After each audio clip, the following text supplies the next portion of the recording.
Kumusta mga kaibigan sa Velver Channel? Ipapakita ko paano mag-upload ng GPX file sa Google Maps, sa iPhone at Android. Sa madaling salita, sa cellphone. Punta sa Google, type Google Maps o sa ibang browser, buksan. Buksan ang Google Maps. Sige, sandali lang.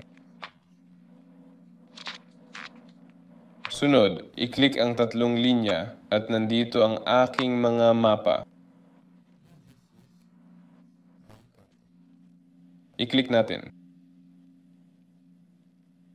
Sa kanan pababa, i-click ang pulang button na gumawa. Ayan. Dito, pwede kang gumawa ng mga mapa.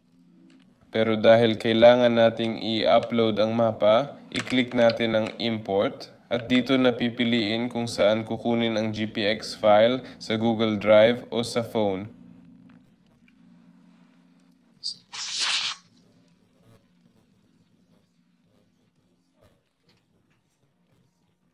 Yun lang yon. Ako si Velver. Paalam sa lahat.